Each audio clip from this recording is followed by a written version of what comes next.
Hello. Hey Jeff, how you doing? Let me get my video started. There we go. Here we How are go. you? How have things been? Been good, man. How you been?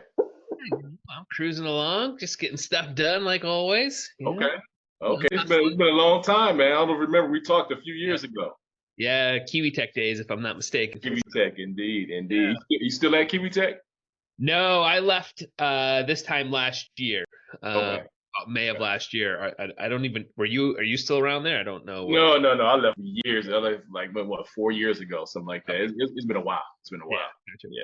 Yeah. Yeah. Yeah, no, it was just, life changing and I was like, I don't really know what boat I'm on right now. I'm not exactly sure where we're going. So Right. Exactly. No, went back to captaining my own ship. So yeah. no, I hear you. I definitely understand that. I definitely understand that. Yeah. So a few things, I'm not sure how much you remember, but just to give you a quick recap. So I have an app, and it was originally actually a Kiwi Tech. They did the first. They don't do development for us anymore, but they did the Okay. first iteration of the app. And basically, it's connecting. It's similar to Vapor. I know you said you did some stuff with Vapor. Yeah, a long time ago. That's probably 6 years ago now at this point, maybe. So. Okay. Okay. Yeah. So similar to Vapor in the fact that it connects musicians. Hmm. One thing that what we're raising for, what I want to launch actually the one of the points of the conversation is deciphering and getting your input. And should I do this myself or bring on someone like you to help consult or to do it full service? One of those three options. On the Um, fundraising side of it, just like all fundraising, or is that what you're talking about?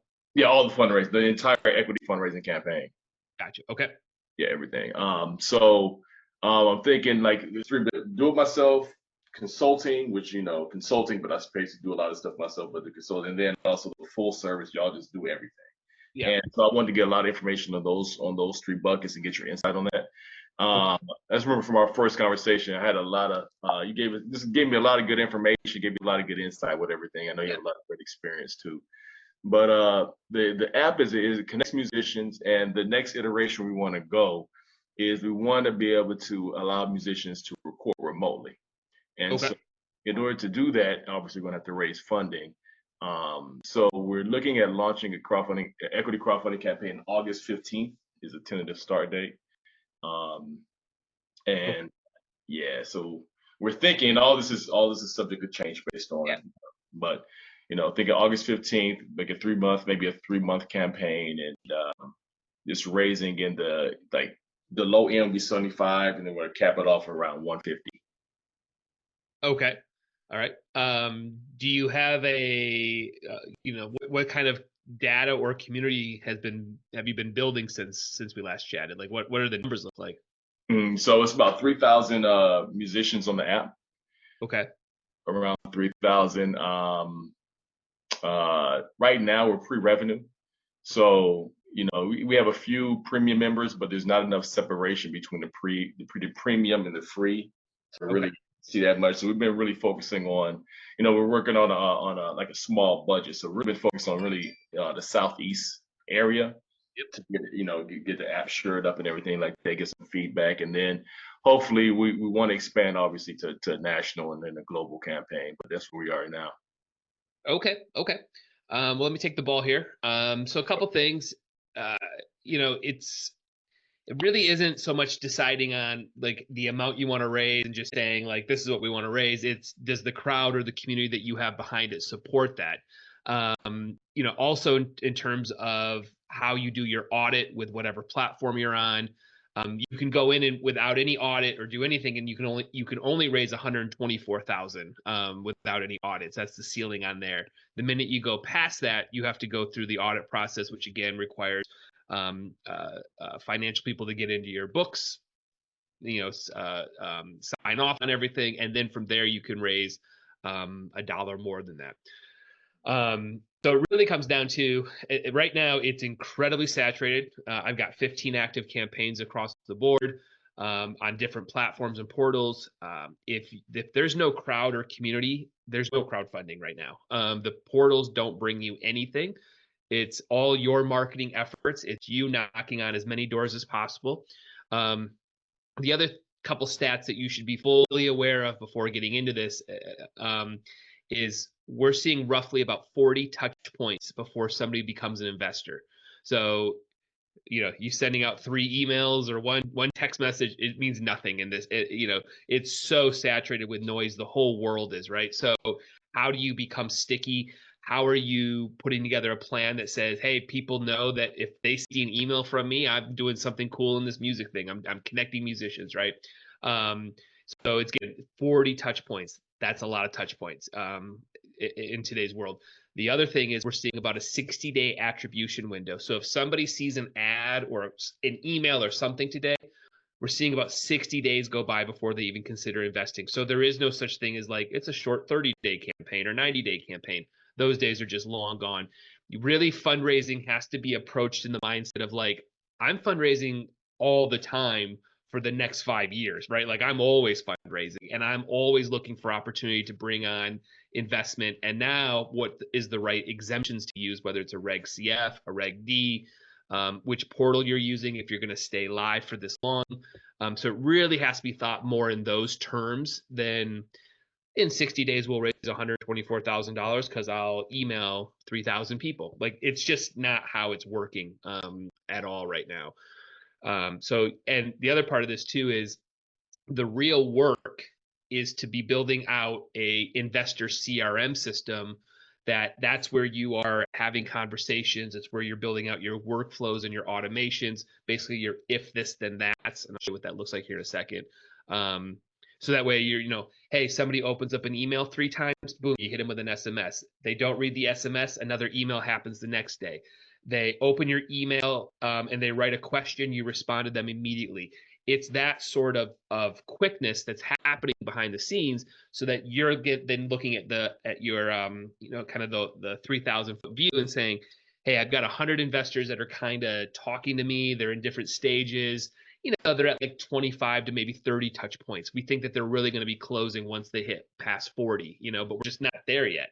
Okay. Or they're just not that far in the attribution window.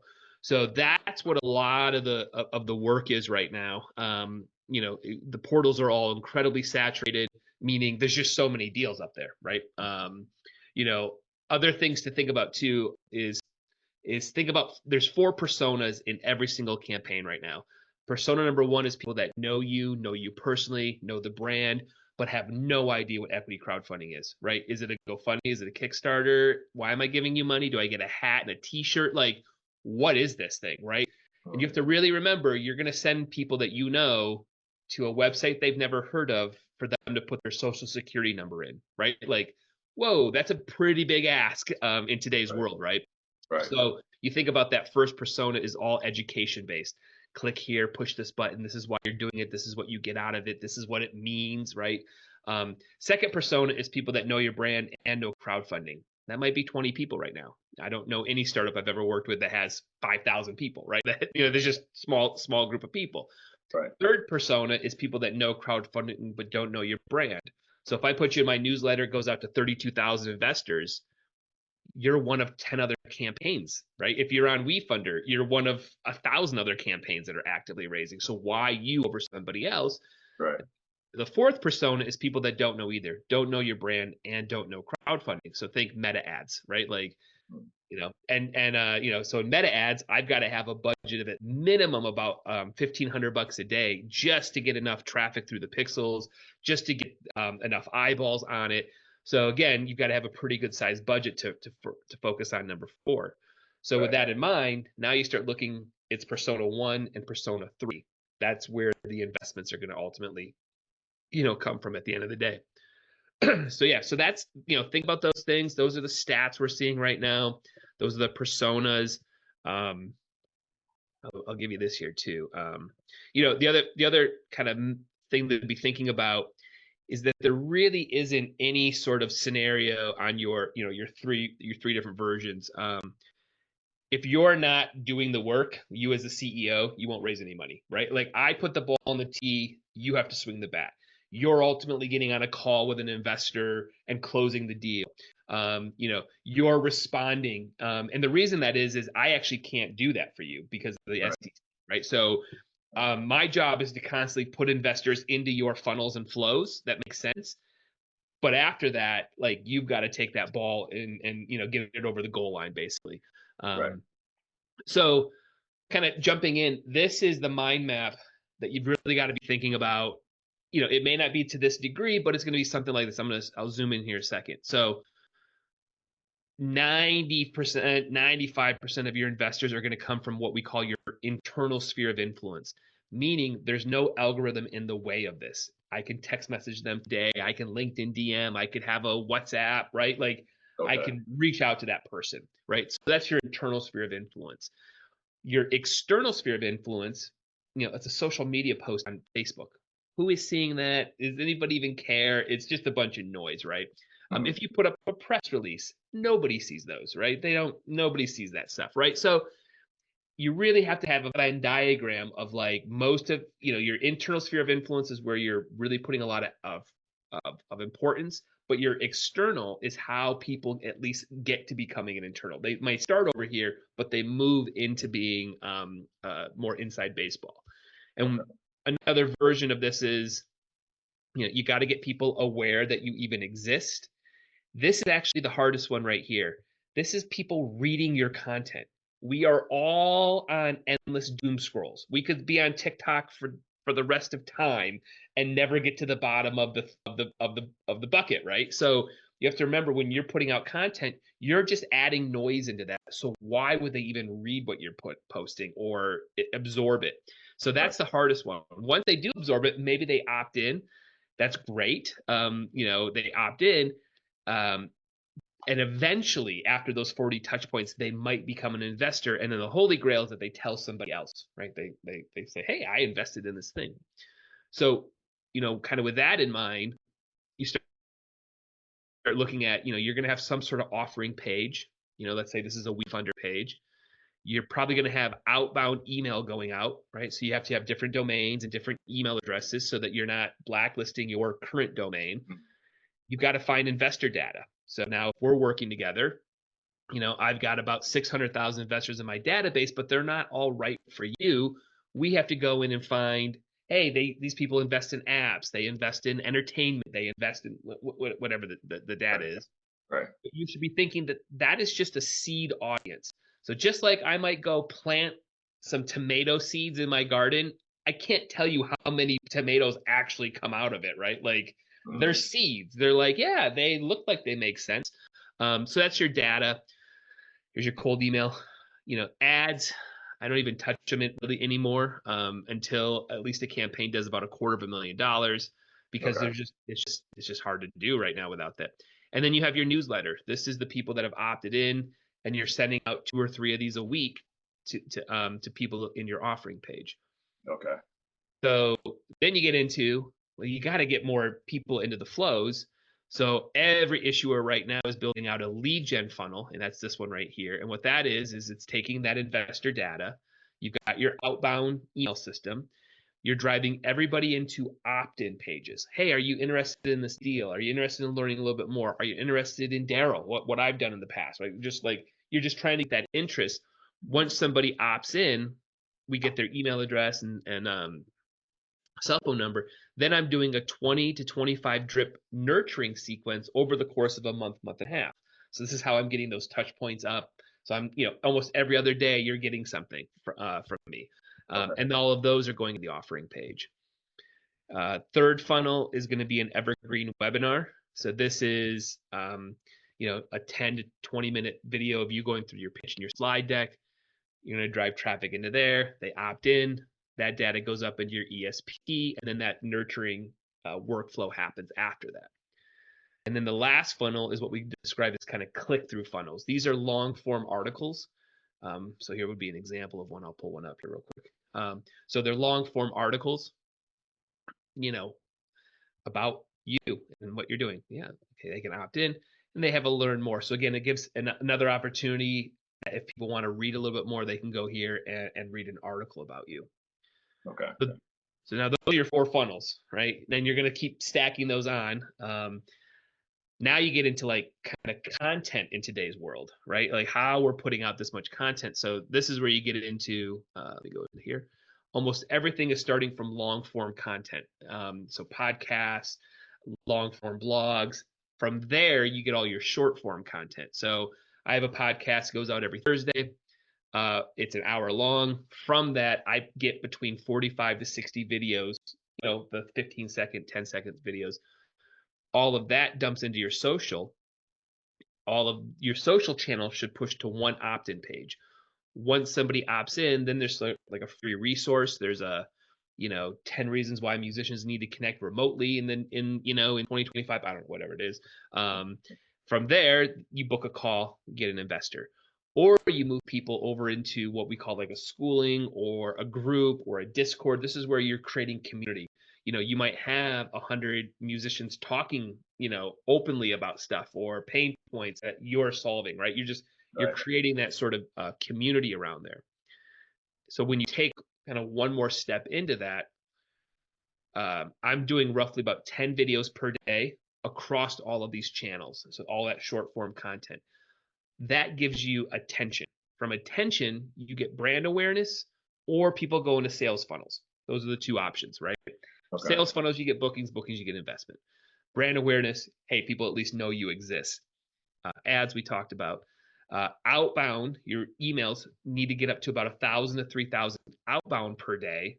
And then you're trying to get to 3 newsletters a week. And then this is the hardest one. It's your DMs, your direct messages. Can you get that up to around 300 a day across all of these channels, right? It's Okay. a lot of work. Yeah. So now you go, most people are like, there's just no way I could even do this. Like I can't do all this. This is the flow you have to build with automation. So I put out 100 pieces of content by myself. There's no editors, there's no copywriters. I do it all by myself. Every single thing that I do is content. So if you notice on the call right now, you'll see that tool called Fathom, right? It's Right. Yep. Well, every call I ever have gets recorded. As soon as I'm done with this call, the video will be moved over to ChatGPT. ChatGPT will transcribe it, and then it will also edit it all down into bite-sized clips. And that will then give me a pool of content that I can pull from, if I said some genius thing on this call, I don't even know, whatever it is, right? So like everything is a piece of content. Then I have my podcast. I'm also guest on a lot of podcasts now. So that's content. Then I use AI to make YouTube videos, right? That's now a system. And then every single day I grab my phone and I make one vertical video per day, and it goes through this system. So this system is all automated. So like I said, as soon as I'm done with this call, this 30-minute call, 40-minute call, whatever it is, becomes something for me. Whether I use it or not, that's a whole nother conversation. But it goes through this flow that I can then go and grab for LinkedIn, Twitter, Facebook, whatever it is, right? Carousels, ads, it doesn't matter. And then the way content's working right now, this has also been a big change since we last chatted, is everything starts with inspiration. So inspiration creates awareness. It's making people feel like they're an insider into a vertical or an industry, or they're top of the trend, and you're the influencer in this trend, right? So you're making people feel this inspired, like I'm showing you something that you're the only ones that know about this. Right. Only from that type of content do you get exploration. I'm going to go to the website, the offering page, the social media. I'll click on some stuff basically. Now from exploration, you want to move those people into community. And this is where you're not selling anything, investments or any of that stuff. You're creating pop-up events, exclusive giveaways, partnerships, right? You might have like a very special musician guest come in and just talk to your community. You know what I mean? From that is where you get repeat buyers, loyalty, investors. Basically, these are the people that when I'm having my Memorial Day barbecue and I tell my 4 buddies, man, I invested in Darryl's company, they're like, oh, wow, you must know something about this. Why did you do it? And now those 4 people start getting inspired, explore community, right? And that's how you have to kind of think about content in today's world. So when all this is said and done, like when this is all working, right? You should have a visual along these lines, right? Of, hey, I've got 51 open investment conversations. I lost 10, excuse me. Here's my conversion rate for the week. Here's where people are in the funnel. Here's my to-dos that I have to get done today. Here's my lead sources, my analytics. You're building out your CRM system, right? Of where are people in this, and you're always looking at like, hey, I've got a lot of deals out there that I could probably keep talking to, right? So you're trying to work through this, and then you're building out these automations to create that if this then that, right? So Right. again, depending on that behavior, and then and last but not least, you're scoring all the behavior from these investors, right? So if somebody books a call, 50 points. They ghost you and don't show up for the call, take 50 points away. They open your email, 5 points. They go read that article, 10 points, right? So what happens is that you start to look and you say, hey, I got 100 people all above 70 points. You kind of now know how far they are in the funnel, and you start to gauge, is this working? Is this not working? Okay. So again, I know that's a lot. None of this gets stood up immediately. This is roughly, 2 to 3 months to build out the foundation, and then you just keep stacking, and you get into the rhythms of content, and you keep dumping in investors into the pipeline, right? So, I'll like if we're working together, I go in and I say, hey, I've got 1,500 angels in I think you're down in Georgia, Atlanta, right? You're around Yeah, Atlanta. Atlanta. Yep. Yeah. So let's say I've got these are Atlanta, Georgia, investors, and how active are they? They're all in real estate. Probably not into your deal, right? Like whatever it is, you're just Right. taking that data and saying, hey, they make sense. Let's knock on their doors. Very similar to politics, right? A zip code kind of votes a certain way. We're going to go knock on those doors and introduce ourselves, right? It's very similar. It's like, hey, I got 1,000 people. We feel like they make sense. Let's go knock on their doors. And so like, hey, they invested in Vamper. I have no idea if Vamper and Josh are around anymore. I haven't checked on them in years. Maybe they aren't around anymore, but those investors really like the idea, and maybe they come along with you on your journey. So my point to it's all this. And if you're not doing some of this stuff, there really just isn't crowdfunding as an option right now. Okay. Super tough. So Okay. Okay. Got a lot of questions. Got a lot of questions for you. yeah, shoot them Okay. over. So, one. So, do you take care? One is the pricing. So, do you take care of like building do I record the videos? Do I make the content itself? And you build the framework out and everything like that? Or are you actually creating the videos, writing the blogs, all that kind of stuff? Does that come from me and my team? So we create about 90% of the content. We do not create video. Obviously, you're Atlanta. Everybody's walking around with one of these things. Right. Your job is to but basically go with the playbook that we set up and say, hey, I need one vertical video, a day. Talk about these 20 topics, right? And just let me hear you talk about them. So you're recording it, uploading it, then I take it and I slice and dice whatever you made, or put the the captions on, or whatever it is, right? Okay. And then distribute that content. I don't book guests or anything like that. So like, hey, if you created a podcast, go start talking to musicians. Hey, I want you to come on. We're going to talk for an hour. I'm assuming you got a microphone somewhere around there. Record it. So yeah, so you're doing that stuff. When it comes to like blogs and stuff, a lot of it's AI now. So and the reason we rely so heavily on it is we're very specific to like keywords of titles that we want to go after, or we want to rank certain places. So AI just does it, and then again, spot check everything and make sure we're not saying anything stupid. But it's a lot of AI. I got you. I got you. How about the price? How much do you charge? Is it upfront, or do you take a percentage of what I make in the back end, or your cost? How's that whole thing? Yeah, so I will never be a percentage of any raises. I'm not a broker dealer, so I can't. The SEC would yell at me a lot. So I'm $3,500 a month, and $2.50 per investor that opts into your newsletter. So that's my pay to play model here. So meaning, let's say 500 investors opt in the month of June, and they're getting your messaging, but 50 people unsubscribe, which happens all the time. So Right. I would invoice you for 450 investors times $2.50. So work out that math. So that would be hey, people are actually opting in. So that's data that's coming from from my investor list that's showing interest and opting into your landing pages. So that's our model right now. Yeah. Okay. So the 250, is that just for the people that are coming from your contacts? Does that also include my contacts and my friends and family? No, this is they've opted into they've opted into this world basically, that we're creating. So if you've got your own community over there, no, and everything gets tagged appropriately. Okay. Um, so again, if it came from you, it would have came in, Daryl's list. I don't know, Yeah, I got you. I May got you. 25th. I don't know, something like that. So Okay. Okay. Now, how long do you? So you say it should be ongoing. How long do you suggest like a campaign lasts? Like, yearly, there's no such. We're moving away from this idea that there's a 30-day campaign, 20, 6-month campaign.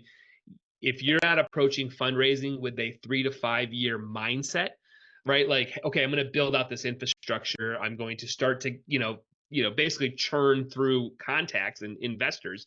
Um, there's just no other answer right now. So that's why you're looking for the platform, the portal, whatever it is that basically you're just kind of up all year. And depending on how the rolling closes work, so let's say you're working with Silicon Prairie. Well, mm, Silicon Prairie, you can do a rolling close every week. So every Friday, I don't know, you made 10 grand came in, 10 grand, you could pull it out of the campaign. okay. Um, so, and then also what we're doing in almost all of our deals right now too, is we're doing a Reg D for accredited investors on the side. So we treat it as like a sidecar. That's nice because you might have a minimum of like $20,000 to invest. Um, but you get that money right away. You don't need any audit. There's no loopholes. There's just, hey, Jeff Wenzel found you. You pitched at an angel group. Here's $100,000. You get the check, deposit. You're on. You go. So I almost always recommend having that as an option Okay. because a lot of investors who are accredited sometimes don't like Reg CFs. They don't like the terms. They don't like putting their information into a public portal, right? They just don't like that stuff. So they might privately be like, yeah, I'm into it, but I'm not jumping through your hoops to invest. Right. Um, so in that Okay. scenario, I'm going to give you a link here real quick. If you want to look into the Reg D portion, let me grab this, let's put it in the chat for you. So I've been using this company now called Fairmint. Okay. It's only Reg D, only accredited investors. It is not a portal or a platform that's going to bring you investors. It is the mechanism to take the money, keep your cap table clean, be your transfer agent, as well as, when you have higher net worth individuals investing, they can log in and see, hey, I have, 2,000 shares of the company, and here they are. Here's the certificate. So again, it just really nice and cost effective. It's like $1,000 to get started. So Okay. yeah. What's your thoughts on WeFunder? Because I was thinking about going to WeFunder. You have what's your thoughts? Good, bad? Yeah, WeFunder's fine. Just know on WeFunder, you have to go through their test the waters portion in the beginning. Right. So what you have to do is you could put up a campaign today, but you have to hit $50,000 in reservations before Mm, they start to work with you and file your Form C. So WeFunder's fine. It has honestly the portal becomes less and less important about the portal and more important about the crowd. right. WeFunder, Republic, they all do basically the same mechanisms. Biggest thing you also have to be aware of too is if you start to think about 3 to 5 year windows of fundraising, owning your data is the most important thing out of all of this. So a lot of the mistakes that companies that we've worked with in the past over the last, now we're about 10 years old as an industry, they don't own the data. Start Engine's got the data, WeFunder's got the data. So if you got a bunch of investors to your campaign, Yeah. you can't run multiple. So again, when you're starting to think long term, which again, Hmm. every startup should be fundraising all the time. I don't know how you're not in today's world. um, if you don't own that data or you don't have that sort of CRM system that I just went through, like, good luck, because that means, hey, WeFunder, I got to come back. Could I want to do another raise? Oh, we don't do a Reg A. Oh, I'm okay. So I can't, you don't have that data. So you invest all this time and effort into it, Okay. and you don't walk away with the databases. Also, especially if you think you're bringing most of the investors, so think about that. You're Mhm. putting the work in, you're giving those investors data to a WeFunder for them to promote every other deal, right? Every other deal that's on WeFunder is now getting Yeah. so your investor now has opportunities to go, oh, I'm going to go, wow, look at that, shiny toy syndrome. Oh my gosh, what's over here? I'm going to Right. go invest in that AI company. Whoa, no. What about me? Right. So yeah. Okay. Okay. Another question. So you the 3,500 a month, and then do you have a minimum month that could it be month to month? Do you have a minimum amount of months that you'll work? How does that work out? Yeah, so I mean, usually if we're going to go into this, you're probably at least thinking at least 4 to 5 months to get this infrastructure built, and then I have a termination thing that you can just be like, listen, we can't do it, we don't want to do it anymore. All of this is yours, so it's all legacy, meaning I just either move the account to you or you just pay to keep the tools running. So again, it just kind of depends on what we want to do at that point. But yeah, you should be at least thinking, I mean, with 60-day attribution window, I've got to build everything, get it all approved by you, start to actually send it out. So you're already close to 60 to 90 days before you've even sent out, actual conversations to start reading the data back.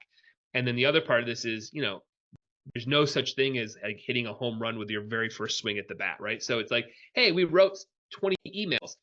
Email 5 and email 10 need a little bit of work. They're just not getting the open rates as the other ones. So then you start to tweak and tweak and tweak. I mean, before this call, I was just tweaking one of my automation sequences. Like I'm always, that's the tinkering now is like, let's change the subject line, just see if it gets a little bit better open rate. So Okay. Okay. I know you got to go. One last question for you is you have tiers. Do you have different tiers? Is this one price option, or do you have different tiers for different levels of service?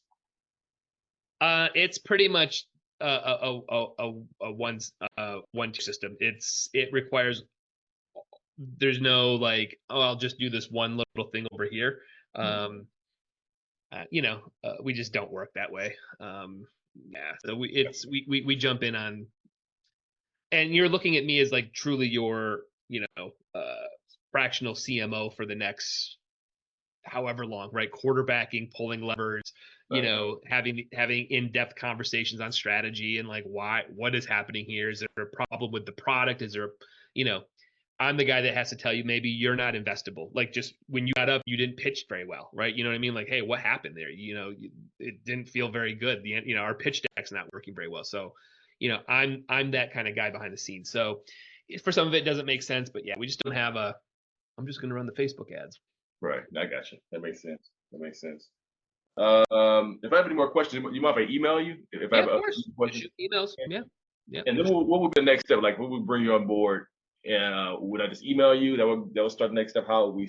No, so I put together a statement of service. I put together, this conversation kind of in writing with deliverables and where we want to be at certain milestones. So I put that together.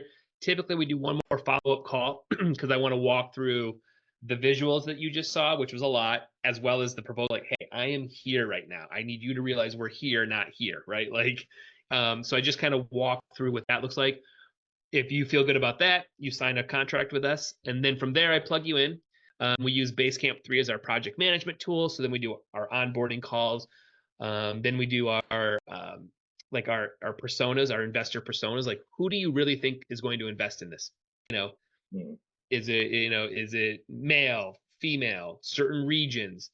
Um, I'll tell you this because remember I owned recording studios. Musicians have no money, so like I have never met musicians with money in my entire life.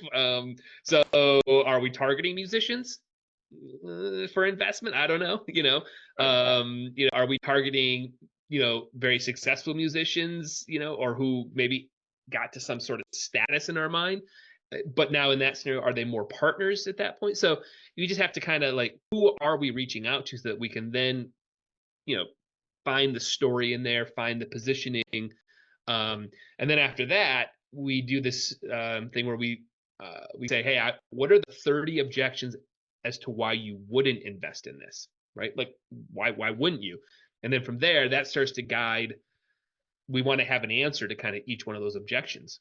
Right. Hey, Right. Spotify's killing the music industry. Well, but here's our stat. We see this happening and this happening. TikTok's killing the music industry. Well, we see this happening and this happening. Right. So yeah, you want to have really solid responses to every objection that we can come up with. So, yeah. All right. I appreciate it. So I'm gonna talk to my co-founder about this. If we need to jump on a follow-up call, even if it's like 15 minutes, would that be okay? Yeah, I'll send you this video too if you want to go through it. Oh So yeah, yeah, yeah, I'll that's shoot you this perfect. video over. But yeah, I'm gonna be out the rest of the day. Just my kids got half days of school. I But got yeah, so yeah, and you got my calendar link. You just jump back on and we do this again. But I'll send you this video too in the transcription so you have everything. If you That'd want be perfect. to get That'd back be through it. perfect. All right, Jeff. I appreciate it, man. Thanks again. It's good seeing you again, man. Yeah, We'll good to just see be you, in man. contact, man. We Yeah, definitely be I'm in contact. around. This is what I'm Yeah. working